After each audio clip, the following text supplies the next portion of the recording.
জাতীয় দলের নির্বাচক হান্নান সরকারের বিদায় বেলায় সবচেয়ে বড় মন্তব্যটা ছিল সাকিব আল হাসানকে নিয়ে। 1 বছরে সাকিবের সাথে কাজ করার অভিজ্ঞতা নিয়ে এ যেন এক বিশেষ আলাপ। সাকিবের মতো একজন কিংবদন্তির সঙ্গে কাজ করা হান্নানের জন্য ছিল এক বিরল অভিজ্ঞতা। 28 ফেব্রুয়ারি বাংলাদেশ ক্রিকেট বোর্ডের জাতীয় দলের নির্বাচক হান্নান সরকারের ছিল শেষ কর্মদিবস। ফেব্রুয়ারির শুরুতেই তিনি ঘোষণা করেছিলেন একটি বছর দায়িত্ব পালন করার পর তিনি পদত্যাগ করবেন। দীর্ঘ 1 বছরের জার্নিতে সুনামের সাথে তিনি দায়িত্ব পালন করেছেন। বিদায়ের সময় হান্নান বলেন, যদিও সাকিবের সাথে কখনো এক দলে খেলা হয়নি, তবে নির্বাচক হিসেবে তার সঙ্গে কাজ করার অভিজ্ঞতা আমার জন্য অনেক বড় প্রাপ্তি।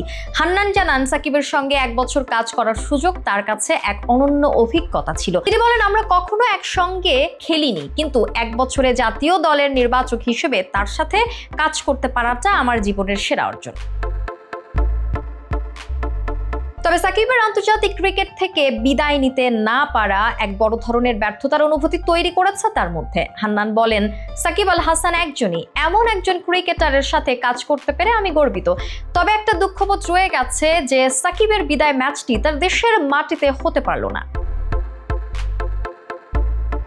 হান্নান বর্তমানে কোচিং পেশায় যোগ দিতে যাচ্ছেন এবং আসন্ন ঢাকা প্রিমিয়ার লিগে আবাহনীর প্রধান কোচ হিসেবে দায়িত্ব পালন করবেন। তবে সাকিবের মতো একটি তারকাকে কাছ থেকে দেখা এবং তার সাথে কাজ করা ছিল হান্নানের জন্য একটি চিরকালীন অভিজ্ঞতা, যা তিনি সবসময় মনে রাখবেন।